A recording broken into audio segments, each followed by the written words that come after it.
Perfect. So again, thank you so much for your time this afternoon. I hope that you're good wherever you are in the world. We've got people joining from all over, which is fantastic. So today we're going to be talking about going for gold, so how to prepare for the Paris Games, the Olympics that are happening later this year. So it's a huge event in the sporting industry, and there's great opportunities for marketers and companies across all different verticals to really leverage this for success. So if mobile marketing were a sport, what would it be? So, the Paris Olympics are just around the corner, as I said. Nations are sending forth their very best athletes, showcasing testing the limits of what humans can achieve. And like a gold medal Olympic athlete, achieving success in modern marketing requires expertise in multiple areas. So to earn gold, excuse the pun, you must be an expert in creative, being able to fine-tune your channel mix, driving positive ROI, and delivering seamless user experience, just to name a few areas that you need to be a master in.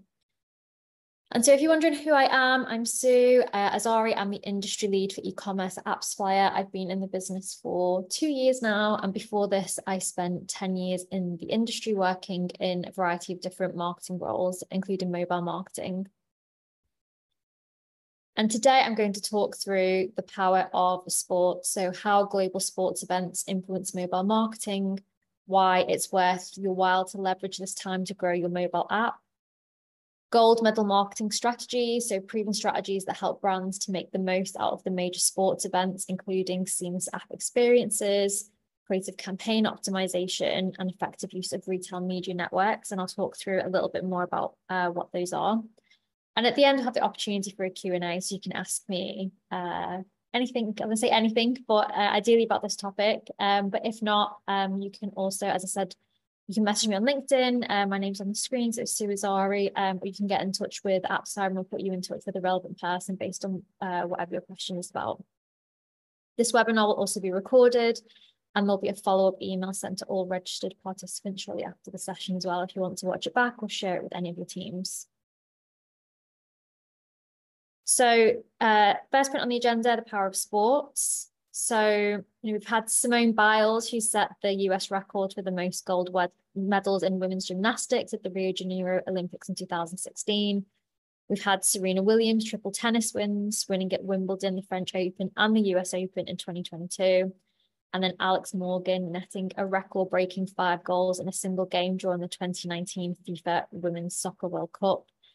And the reason why I mention these is because these iconic sporting moments have iconic brands behind them. You've got the likes of Nike, Puma, and Adidas, who, as an example, have huge sponsorship opportunities against these events and with these players. And sporting events draw millions or even hundreds of millions of eyeballs and media coverage. You've got sports signage, logos and jerseys, traditional advertising throughout the game, which all presents an exciting opportunity for advertisers around the world.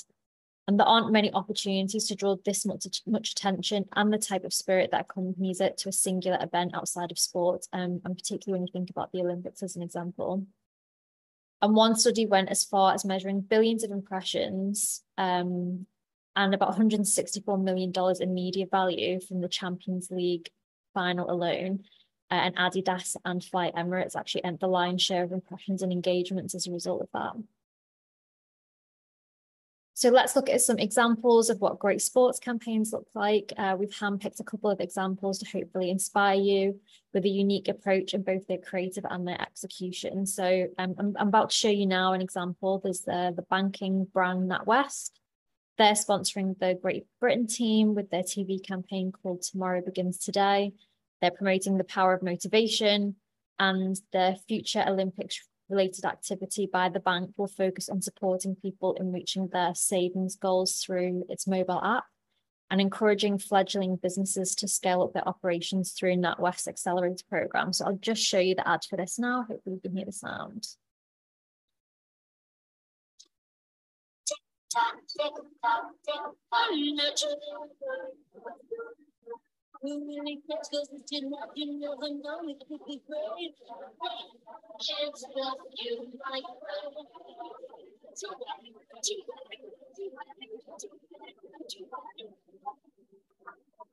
Whatever your goals, let's get going. Tomorrow begins today with NatWest, proud partner of Team GB. And we've also got an older example, but still relevant, of Just Eat. They worked with French football superstar Eric Cantona on a campaign for the Euros 2020. So I'll just show you an example of that too. Just Eat and UEFA Euro 2020, a perfect match. When football and food collide, beautiful things can happen. Lamb dollars, chicken rabonas, popcorn, creamy corn, last minute winners, chicken dinners. Football without food is like a ship without a sail. Order now, then you will not fail. So that's two examples there from two very different types of companies. You have a bank and then a QSR, a food delivery app, who are both not necessarily tied to sporting events directly in any way, but they found a unique way of making that work. And not just in terms of a video format, obviously there's a wider reaching campaign that had paid spend behind this for both of those. Just Eat. And then the Super Bowl, which I think even if you're not based in the US, actually they started to really have a bit of a further reach and gain momentum globally. It's the busiest, noisiest, loudest time on American television. To stand out, I think a few people might remember this. Coinbase definitely chose a very simplistic route. They played an 8-bit soundtrack with a bouncing QR code that emulated the classic bouncing DVD logo as a Super Bowl ad. Intriguing viewers, the QR code led to a link offering $15 in Bitcoin for those who signed up for Coinbase before a certain date. And the simple but genius ad drove 20 million QR code hits in 60 seconds. It skyrocketed Coinbase from 186th place in Apple's App Store to 2nd place. So I'll give you a very short example of this. I said it just ran for 60 seconds and yeah, 20 million QR code scanned within that 60-second time frame, which is very impressive. And then Temu, I think most people will be very, very aware of this brand coming from Asia. It's had huge growth in Western markets, particularly in the US. They spent reportedly over $7 million on the Super Bowl ads in the last Super Bowl. They opted for a very repetitive strategy with a straightforward yet impactful message, which is shop like a billionaire. They also run that tagline within the app stores. It was maybe a bit weird, definitely memorable, especially as it aired 6 times in one Super Bowl broadcast. So I'll just show you the 30-second clip now for anyone who hasn't seen it. The price of gold on London Street feels so rich. We feel like a billionaire.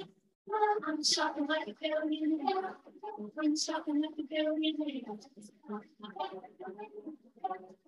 I'm shopping like a billionaire. I'm shopping like a billionaire. Download the Temu app and shop like a billionaire.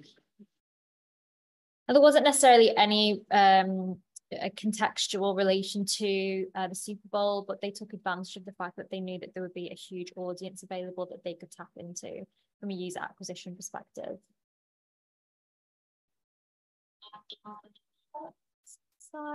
So onto our next point, which is around strategies. So ideas, they can be dime a dozen, but they're only valuable when the execution matches it. And a bouncing QR code would have very little impact without an enticing offer backing that up. So I want to dive into some of the new strategies that can help you succeed in the upcoming Olympic Games. So as an example, you can have the opportunity to capitalize on the hype around the Olympics, both before and after, as well as during the event itself. The event itself lasts about 2 weeks. There are 32 sports encompassing the 329 events, with 206 countries involved. So there's plenty of opportunity for coverage to reach a really wide-reaching audience across multiple verticals and publications. Now, I mentioned the Temu example before. Unfortunately, not everyone will have the luxury of a $7 million budget to plaster your brand all over the Olympics. And even if you do, you want to make sure that you do it right in order to justify that amount of spend. So effective ads, they need two things. They need to be relevant to what's happening at the moment, really take advantage of the heightened spirits of the Olympic Games. I think any type of retail that does any kind of sporting good is definitely going to, I think, benefit from the halo effect of people getting into more of a sporty summer as a result. Think about Under Armour's ad with Olympic swimmer Michael Phelps, for example. And then also think about sending contextual campaigns. Most people will have their mobile phones near them whilst they're watching the Olympics. So think about sending relevant and timely push notifications during particular sporting events. For instance, if you're a food delivery app, you'll likely see an increase in orders in the hours before or during any tournament. So really being able to capitalize on that too. And also ensuring a smooth experience to connect your app to all of your owned media channels. So this can be email, referral, social, web, and use deep linking to connect your audience from point A to your app without friction, whilst collecting key first-party data to optimize your campaigns further. And then creatives, one of the most important levers as a marketer that you'll have available to you. World-class creatives and branding are really important, and competition is going to be really high during this period of time. So you really need your creative game to be nothing short of superior to really stand out and make an impact. One way that you can do that this year is to perhaps consider making the most of AI throughout the creative cycle to help you up your game. So AI can be used in terms of ideation, execution, and granular measurement and optimization. So it can help you to spark ideas and concepts. It can help you with the designs themselves. It can also transform the analysis of creative content from a measurement perspective. So it can break down specific elements and layers of the creative itself so that you can understand exactly what within the creative is moving the needle. So it could be the background color or the CTA, to help you really optimize further and get the most impressions and click-throughs. I think that most of us will recognize these. I think that a lot of our first experiences with an AI tool over the past 12 months has been with the likes of ChatGPT. And Gen AI has been really taking the world by storm. And for creatives, Gen AI has really been used for concepts, ideation, ideas, and also to design at scale. AI tools for creative concepts can be used to generate ideas and create new ones based on existing campaigns and their performance, and to iterate on those. But of course, they should only be thought starters. We always recommend that, human intervention, a human eye, and human creativity is really important throughout that process too. But where AI can help is really by going granular. So using AI to identify and group frames within a piece of creative with similar context to understand which specific elements in the creative are performing or not performing well. For example, is it the opening scene within a video or the last scene? Is it a user-generated content scene? And this allows for an understanding of the impact of the individual elements that can help with the overall performance of creatives. So this is an example from a gaming video used for performance marketing, but it shows specific elements that can be highlighted that an AI tool can use to identify and then measure performance against. So for example, it might be for an e-commerce business, for a creative in an ad. It might be getting down to the level of details such as, the color of a shirt on a model, or the tone of a narrator's voiceover on a video, or the location of a piece of text within an asset. And when connected with performance-driven metrics like impressions or retention rates, marketers can then truly pinpoint and connect winning creatives. For example, an AI tool can help identify that maybe a combination of an upbeat narrator, a model in a red top, and a CTA that is shown in the first 5 seconds of a video ad have the highest amount of impressions. And then you can use that to help inform any future creative strategies, or also to understand where you should allocate more spend behind certain creative campaigns. And we all know that there's no such thing as a linear funnel anymore. It's a complex user journey as we constantly go from one touch point to another. So we need to make sure to run marketing activity where our users are, and of course to measure each touch point and to connect it all together. And that's why it's really important to be able to understand the different touch points that are driving users to your app, and that you have the right measurement in place for each of those. with the introduction of Apple's ATT, the ability to measure return on ad spend on iOS has become harder than ever for advertisers. However, despite this, our data shows that ad spend is actually rising year on year. So it's up 25% year on year for iOS compared to 13% on Android. And this is because despite its challenges, effective measurement is still achievable on iOS. And this is thanks to things like Scan 4, coupled with AI's ability to address blind spots in attribution models, and with solutions such as AppsFly's single source of truth to dedupe and combine multiple data sources. And for anybody who is on this, who they might not have that much understanding of iOS 14, they might not know what Scan 4 is, or might not know much about single source of truth. Again, you can get in touch with us, and we have lots of fantastic educational material on our website as well about this topic. And there are many different types of ad formats available. You have playable ads, videos, skippable, DPA ads, social posts, including newer ones like shorts and reels.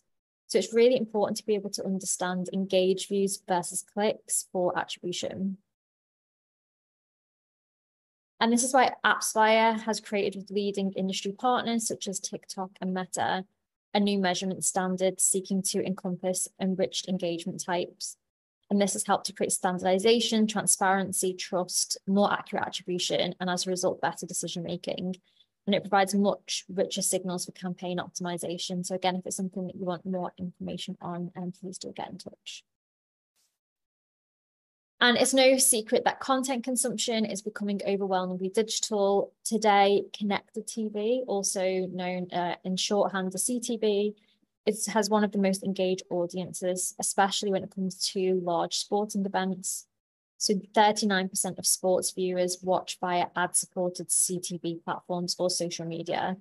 And luckily for advertisers, CTV advertising is now measurable, affordable, and proven as a channel, with 62% of brands believing that CTV advertising will surpass mobile ad spend within the next 5 years.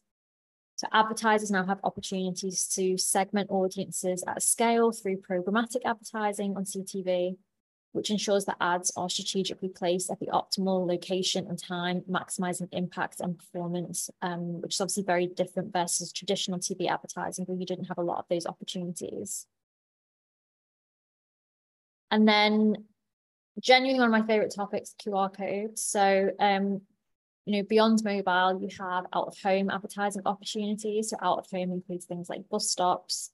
It might be in-store QR codes. It could be leaflets in delivery boxes, and yeah, any other in-store collateral. And they're still incredibly effective mediums. And now with the growth of the usage of QR codes, they can be used to help drive users to your app. But QR codes can also help in terms of measurement as well, to understand actually which offline placements are performing best in terms of driving users or traffic or app installs for your Olympics marketing campaign. And our internal data shows that the average scan to install rate from a QR code is 37%.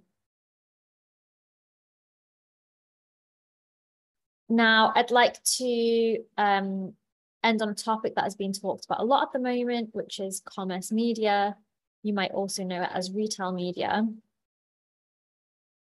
And for anyone who is new to this, I'll give you a very quick overview. So commerce media includes retailers, so it could be Walmart, super apps such as Uber, and travel or hospitality businesses such as Marriott, are now all using their own systems, infrastructure, data, and access to their shoppers or customers to help advertisers reach consumers.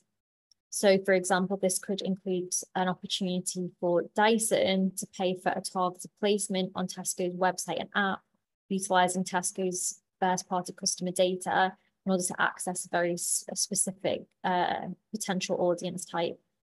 Amazon's probably the most well-known and one of the earliest adopters of commerce media. So you've probably seen within, I'm assuming most people have shopped on Amazon, you've probably seen paid placements within their app and their website.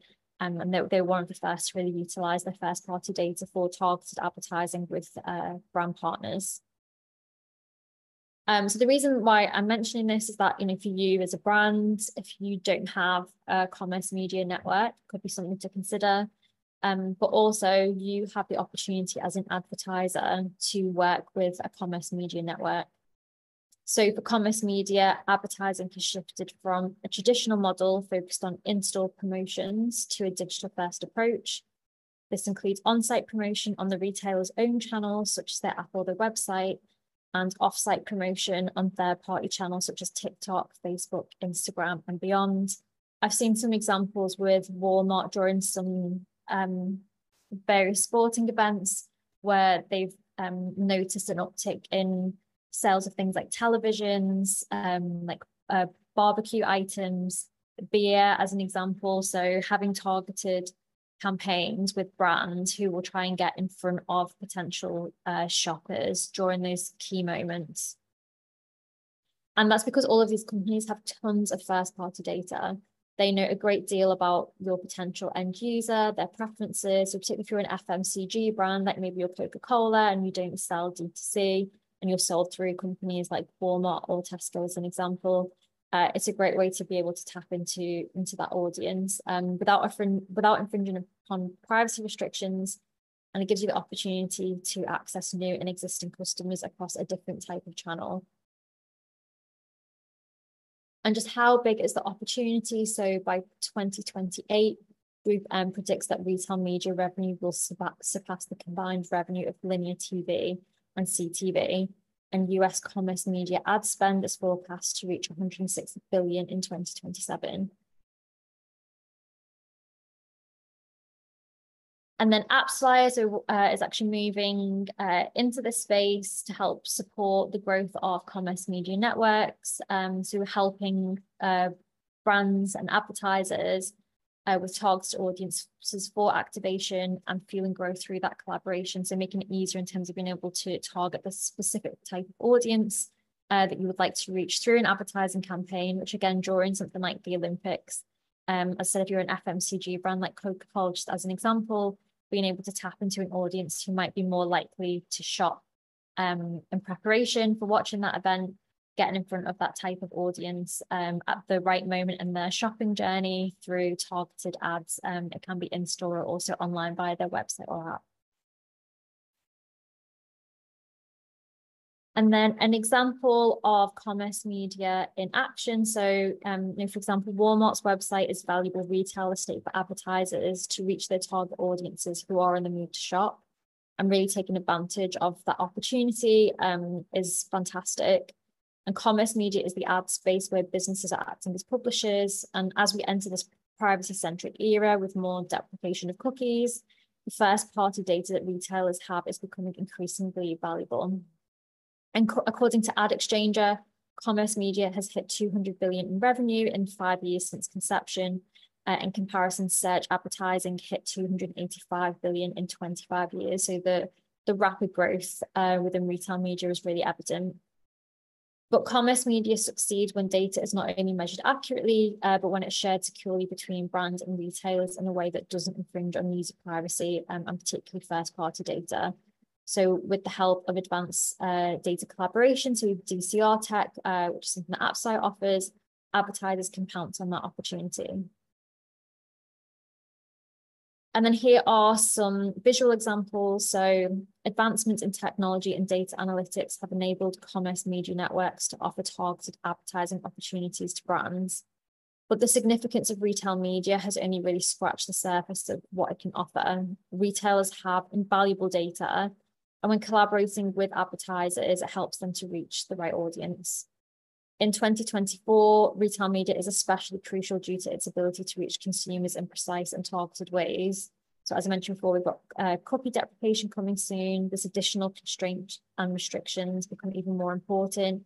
And given that advertising during the Olympics, as an example, it'll become a very crowded space. This is an opportunity to be very targeted to a specific audience during the consumer buying or decision-making process. And again, being able to really diversify your media mix through using commerce media channels.